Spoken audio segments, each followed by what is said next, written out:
Rebalancing Functional Area 51. Story by Rebecca Wright for the U.S. Army Acquisition Support Center. In April 2025, Secretary of War Pete Hegseth issued the Memorandum Army Transformation and Acquisition Reform, which then prompted the issuance of the Army Letter to the Force, Army Transformation Initiative, from the Secretary of the Army, Dan Driscoll, and former Chief of Staff of the Army, General Randy A. George in May 2025. The Army Transformation and Acquisition Reform Memorandum directs the U.S. Army to implement multiple directives, including implementing a comprehensive transformation strategy, streamline its force structure, eliminate wasteful spending, and reform the acquisition process. Now, a little over a year after the announcement of new initiatives, the U.S. Army has already undergone a multitude of efforts to improve its efficiency, including command mergers, acquisition reform, restructuring, and phasing out legacy systems. Future of Functional Area 51. As implementation of new initiatives continue, the Army acquisition military community is undergoing a rebalancing effort of Functional Area FA 51 Army acquisition officers, those responsible for researching, developing, testing, contracting, and fielding weapons systems and technology. To better align with the Army Transformation Initiative, the Army is shifting multiple functional areas, including FA 51, into areas that the Army may either be short-staffed or are emerging fields that will help serve the future fight. Hearing terms like rebalancing, realignment, or restructuring can commonly lead to some misconceptions such as staffing reductions or mission cost-cutting. This rebalancing effort is not the case. The acquisition mission remains critical to the Army. This effort is to realign focus on efficiency, capabilities, and having expertise across all specialties. Rebalancing references an Army initiative to better align structure to support identified capability shortfalls within the functional area space, said Major Mitch Boatwright, FA 51, a proponency officer with the U.S. Army Acquisition Support Center.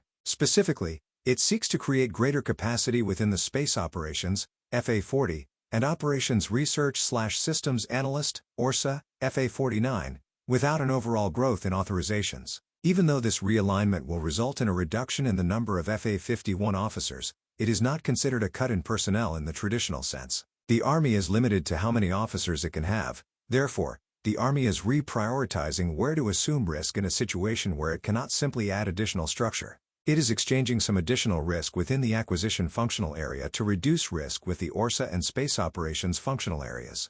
Maintaining mission readiness and the continuity of operations remain top priorities, so the realignment intends to keep impacts and disruptions to a minimum. The rebalancing within Army functional areas should have minimal impacts on the Army's ability to influence joint programs or defense-wide contracting, said Boatwright. Joint acquisition authorizations were not impacted as that structure is owned by the Department of War, DoW. The same holds true for defense-wide contracting due to the limited impacts on DoW authorizations and the minimal impacts to Army contracting formations. What to expect and when?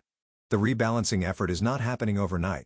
It is being implemented strategically and over a 36-month period to ensure it is performed properly and that the right people are placed in the right positions. The initial phases are focused on identifying the authorizations or structure that will be realigned to support this growth, said Boatwright. He further explained that Headquarters, Department of the Army G3/5/7 is executing the identified changes to TDAs now and through the remainder of the fiscal year. TDAs, or Tables of Distribution and Allowances, are the official documents that prescribe the military, civilian personnel and equipment authorizations for non-tactical Army units. Concurrent with these efforts and continuing through FY28, the officer populations of the impacted functional areas will be realigned to the revised authorizations through several voluntary actions, most prominent of which is a fourth quarter FY26 Special Voluntary Transfer Incentive Program, FAT, opportunity, said Boatwright. The VTIP is a program that allows active duty officers to transfer to a branch or functional area within the Army. By utilizing VTIP, the Army can avoid involuntary separations. This approach also allows Army officers to make calculated decisions by providing choices regarding their career path.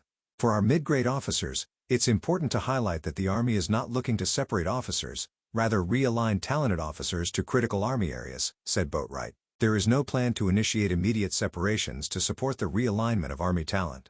The primary lever is the Special VTIP Board. BTAPS application window is typically only held once or twice a year. However, a FY26 Special VTIP window is open for those impacted by the functional area rebalancing. Conditions for this Special VTIP were set by multiple FA 51 town halls to notify the population, as well as provide feedback from the Acquisition Management Branch, AMB, to inform officers of their standing so they are empowered to make sound decisions regarding their career and participation in the VIA-TIP process. USASC's Proponency Office continues to work with AMB to ensure that acquisition officers can make informed decisions on their future in the Army Acquisition Corps. This includes hosting town halls to explain the nature and impact of the Talent Realignment Initiative, as well as ensuring that acquisition senior leaders are fully informed on the overall process and procedures. The goal is to ensure our officers have viable pathways within the Army. This is why the Army has pursued voluntary transitions, vice directive branch and functional area assignments, said Boatwright. While there is always risk associated with change, the Proponency Office has made a concerted effort to minimize risks to the overall mission by preserving Portfolio Acquisition Executive (PAE) structure, minimizing or eliminating impacts to the contingency contracting formations, and assuming greater risks are removed from core acquisition competencies. The Army is leaning forward with a leaner, more efficient mantra. Although the Army is choosing to assume some risk, deliberate efforts are being made to mitigate that risk. By utilizing tools such as the VTIP and a 36-month implementation plan, the Army can strategically align personnel into areas where they are needed most. Executing these realignments gradually also ensures personnel have enough time to adjust accordingly. Change is inevitable, but the Army's mission will stay the same. Army modernization goals remain unchanged, said Boatwright.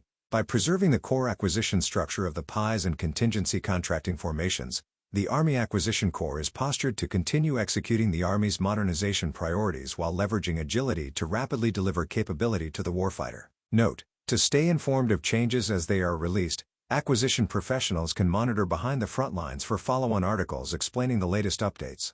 For more information, contact USASC's Proponency Branch at usarmy.belvoir.usasc.mbx.imco@army.mil. Rebecca Wright is a writer and editor at the U.S. Army Acquisition Support Center's Director of Acquisition Career Management Office at Fort Belvoir, Virginia. Before USASC, she served as an explosive ordnance disposal technical writer at NSWC Indian Head. She has more than 16 years of experience writing and editing for the DOW and the U.S. Department of Justice.